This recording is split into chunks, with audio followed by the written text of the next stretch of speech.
तो चलिए स्टार्ट करते हैं। आज हम बात करेंगे हेरिडिटी एंड एनवायरनमेंट के बारे में। सीटीपी का बहुत ही इंपॉर्टेंट चैप्टर है। सीटेट या कोई भी अदर टेट हो, आपके एग्जाम में इस टॉपिक से रिलेटेड जो क्वेश्चंस हैं वो आते ही आते हैं। तो वीडियो इंपॉर्टेंट होने वाली है। इस वीडियो में आपके सारे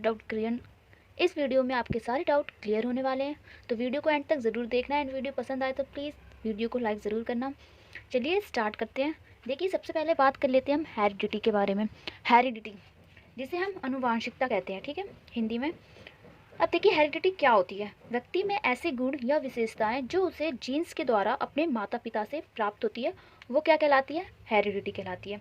जी बिल्कुल, हेरिडिटी जो है, जो हमें हमारे पेरेंट्स या पूर्वजों से प्राप्त होती है, वो हमारे हेरिडिटी कहलाती है। अब ये गुण या विशेषताएं कौन से होते हैं, तो इसके बारे में जान लेते हैं। एग्जाम्पल, जैसे आपकी आइस कलर हो गया, बॉडी शेप्स हो गई, आपकी इंटेलिजेंस हो गई, चिंतन हो गया, बॉडी का कलर हो गया, और यहाँ तक कि आपका स्वभाव भी जो है हेरिडिटी से प्रभावित होता है। एक्सटर्नल के साथ साथ इंटरनल जो हमारी विशेषताएं होती है, वह जो भी विशेषताएं हमें अपने पेरेंट्स के द्वारा या पूर्वजों के द्वारा प्राप्त होती है, वो सब हमारी जो है हेरिडिटी कहलाती है। ठीक है, हेरिडिटी को आप चेंज नहीं कर सकते। मान लीजिए कि जो आपको विशेषताएं, जो गुण जो आप मिल गए, वो आप चेंज नहीं कर सकते। ये एक स्टैटिक्स होती है, जैसे स्टैटिक जीके होती है। मान लीजिए भारत की राजधानी क्या है? दिल्ली है, तो वो दिल्ली रहेगी, चेंज तो नहीं जाएगी। ठीक है, तो ये स्थिर होती है, एक स्थिर, इसमें आप कोई भी चेंज नहीं कर सकते। ठीक है, ये एक स्थिर होती है हेरिडिटी। तो याद रखना है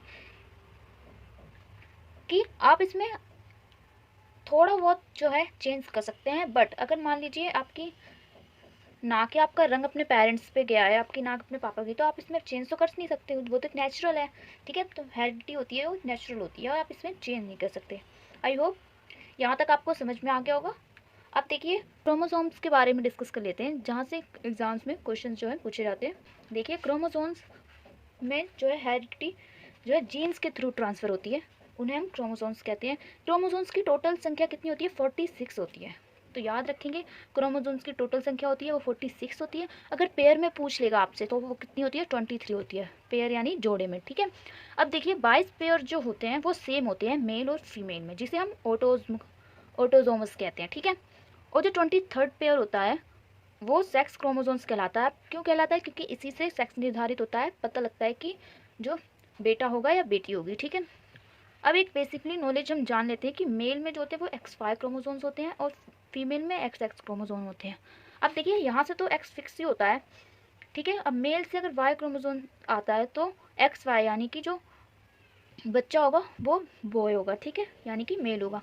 एंड अगर मेल से X आता है, फीमेल से तो X ही आएगा, तो XX यानी कि जो बच्चा होगा वो गर्ल होगी, यानी कि फीमेल होगी। ठीक है, तो बेसिकली जो सेक्स निर्धारित होता है वो मेल पर जो है निर्भर रहता है, क्योंकि यहाँ से तो फिक्स ही है कि X ही आएगा। ठीक है, अब ट्विंस की बात कर लेते हैं। देखिए, जिसे हम जुड़वा बच्चे भी कहते हैं। अब देखिए, ये 2 टाइप्स के होते हैं, आइडेंटिकल ट्विंस और पैटर्नल ट्विंस। ठीक है, अब आइडेंटिकल ट्विंस क्या कहते हैं? अब देखिए, आइडेंटिकल ट्विंस क्या होते हैं? आइडेंटिकल, इसमें जो बच्चे होंगे, जुड़वा बच्चे होंगे, वो सेम होंगे, उनमें कोई भी डिफरेंस नहीं होगा, वो सेम दिखेंगे भी, सेम सेक्स भी उनका सेम ही होगा। जैसे लड़का है तो दोनों जो है बॉयज़ ही होंगे, या गर्ल है तो दोनों जो है गर्ल्स ही होंगी, दोनों फीमेल ही होंगी। ज़्यादातर उनकी आदतें भी है जैसे सेम होगी। जैसे कि मान लीजिए 2 ग्लास है, तो ये देखिए ये दिखने में भी सेम है, आइडेंटिकल है ये। ठीक है, ये सेम होंगे, इनमें कोई भी डिफरेंट नहीं होगा, इसमें आते भी जो है सेम होंगी, इसलिए इन्हें जो है मोनोजाइगोटिक भी कहते हैं। ठीक है, मोनो का मतलब होता है सिंगल, जो है सिंगल जाइगोटिक से बने होंगे। ठीक है, एक ही जाइगोट से दोनों का जो है निर्माण होगा। ठीक है, अब पैटर्नल ट्विंस क्या होते हैं? पैटर्नल ट्विंस, इन्हें डाई जाइगोटिक भी कहते हैं। डाई का मतलब डिफरेंट। ठीक है, अब इनमें देखिए जो है सेक्स डिफरेंट भी हो सकता है और एंड सेम भी हो सकता है, ज़रूरी नहीं, बट जो आइडेंटिकल ट्विंस है उनमें जो है सेम ही होगा। ठीक है, और दिखने में सेम हो भी सकते हैं और अलग भी हो सकते हैं दिखने में। जैसे कि मान लीजिए ये 2 मार्कर हैं। ठीक है, अब ये दिखने में तो दोनों मार्कर ही, लेकिन ये दिखने में जो है अलग है। ठीक है, एंड जिनका सेक्स है वो भी डिफरेंट हो सकता है। मान लीजिए ये फीमेल हो सकती है तो ये मेल हो सकता है। ठीक है, और इनका जो नेचर है वो भी अलग हो सकता है, इनका स्वभाव है, आते हैं वो भी अलग हो सकती हैं। ठीक है। तो याद रखना कि आइडेंटिकल होते हैं उनमें जो ट्विंस सेम होते हैं, सेम सेक्स होता है उनका, एंड फ्रेटर्नाइल ट्विंस में जो है वो डिफरेंट भी हो सकते हैं। ठीक है, बेसिक सी नॉलेज है ये।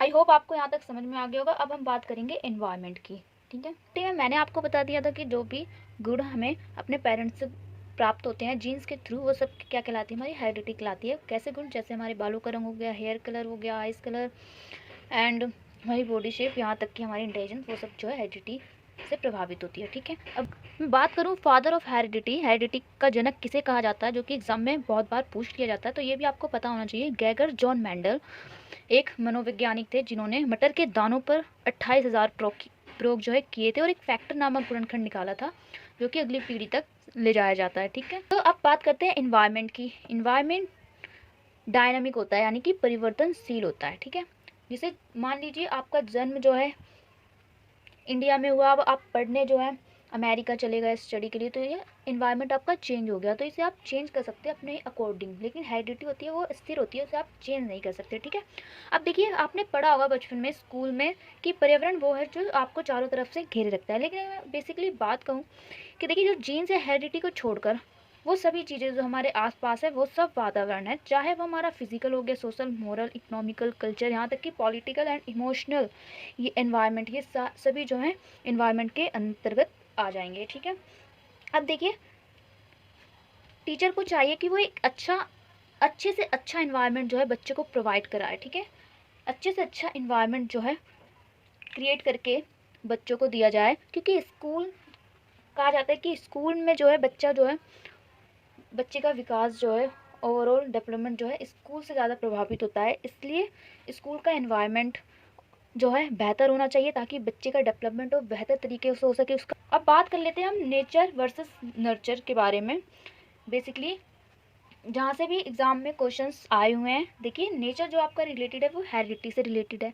ठीक है, जिसे हम प्रकृति भी कह देते हैं, और नर्चर जो है आपका इन्वायरमेंट से रिलेटेड है, जिसे आप चेंज कर सकते हैं, जिसे आप पर्यावरण या पोषण भी कह सकते हैं। तो बेसिकली याद रखना है कि नेचर जो है हमारा हेरिडिटी से रिलेटेड है और नर्चर में जो आपका इन्वायरमेंट आ जाएगा। ठीक है, अब देखिए चलिए बात कर लेते हैं डेवलपमेंट में। बच्चे के डेवलपमेंट में जो है सबसे महत्वपूर्ण कारक, क्वेश्चन आ जाता है एग्जाम में कि बच्चे के डेवलपमेंट में अगर पूछा जाए कि सबसे महत्वपूर्ण कारक कौन कौन से हैं, तो हेरिडिटी एंड एनवायरनमेंट दोनों ही जो है इक्वल रूप से प्रभावित करते हैं बच्चे के ग्रोथ और डेवलपमेंट को। ठीक है, उन दोनों को मिला करके जो है बच्चे का डेवलपमेंट जो है, या कहूँ जो हमारे व्यक्तित्व का निर्माण है, वो एक हेरिडिटी और एनवायरनमेंट ही है। बाकी तीसरा जो कोई चीज़ नहीं है जो हमें प्रभावित कर रही है। ठीक है, चाहे आप सोच सकते हैं कि हेरिडिटी और एनवायरनमेंट के अलावा ऐसी कोई चीज़ नहीं है जो हमें प्रभावित करे, तो इन दोनों की इंपॉर्टेंस होना एक बच्चे के डेवलपमेंट में ही इंपॉर्टेंट है। मान लीजिए आपको एक चोरों के एनवायरनमेंट में रख दिया जाए और आप उम्मीद कर रहे हैं कि वो एक टीचर बन जाए, तो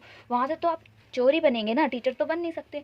तो एनवायरनमेंट की आप कह सकते हैं कि महत्वपूर्ण भूमिका रहती है, लेकिन इसी प्रकार से आपको अच्छे से अच्छा इन्वायरमेंट दे दिया जाए। ठीक है, और अगर हेरिडिटी ना हो तब भी आप जो है आपका डेवलपमेंट सही तरीके से नहीं हो सकता। तो इन दोनों का ही इम्पॉर्टेंट रोल जो होता है वो बच्चे के डेवलपमेंट में होता है। ठीक है, ये जो डेफिनेशन है वो वुडवर्थ के द्वारा दी गई है। ठीक है, ये भी याद रखना। ठीक है, इन्होंने कहा है कि हेरिडिटी और एनवायरनमेंट दोनों का इक्वली योगदान होता है बच्चे की ग्रोथ में एंड बच्चे के डेवलपमेंट में। ठीक है, तो आई होप आपको ये वीडियो पसंद आई होगी। वीडियो अच्छी लगी तो वीडियो को लाइक एंड शेयर ज़रूर करें, एंड मेरे इस चैनल को सब्सक्राइब करें ताकि टीचिंग से जुड़ी ऐसी वीडियोस आपको मिलती रहें। मिलते हैं नेक्स्ट वीडियो में, जब तक के लिए take care and bye bye.